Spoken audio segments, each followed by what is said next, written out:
Deepak builders end developers और निवृत्ति मोटकरी परिवार का एक्सक्लूसिव प्रोजेक्ट 3 लीव्स, ऊंची जीवन शैली का ऊंचा आनंद। For more details call 9823339180।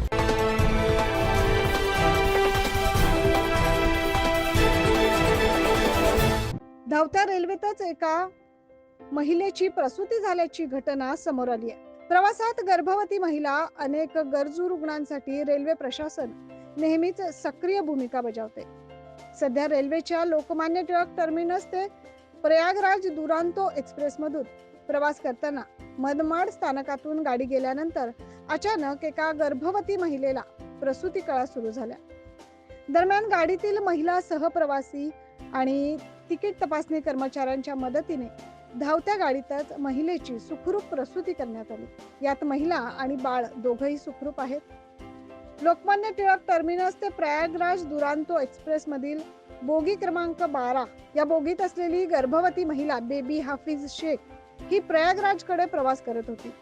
Manmad स्थानक सुटल्यानंतर या गर्भवती महिलेला अचानक प्रसूती कळा सुरू झाल्या। भुसावळ ते ब्राह्मणपूर दरम्यान गाडीतील महिला सहप्रवासी आणि तिकीट तपासणी कर्मचारी या मदतीला धावल्या आणि गाडीतच महिलेची सुखरूप प्रसूती करण्यात आली। गाडीतील तपासणी अधिकाऱ्यांनी तात्काळ या घटनेची माहिती वरिष्ठांना कळवत थांबा नसलेल्या बराणपूर रेल्वे स्थानकात आपत्कालीन थांबा देण्याची व्यवस्था केली। त्यानंतर बेबी हाफिज शेख आणि तिचं नवजात अर्भक याला पुढील वैद्यकीय उपचारासाठी रुग्णवाहिकेद्वारे रुग्णालयात दाखल करण्यात आले। या प्रसंगात गाडीतील एक महिला सहप्रवासी आणि रेल्वे कर्मचारी नंदबिहारी मीना आणि आलोक शर्मा आदींनी सहभाग घेतला असून धावत्या रेल्वे गाडीत सुखरूप प्रसूती केल्याबद्दल त्यांचं सर्वत्र कौतुक केलं जात आहे। न्यूज महाराष्ट्रासाठी मनमाड येथून प्रतिनिधी अशोक बिद्री।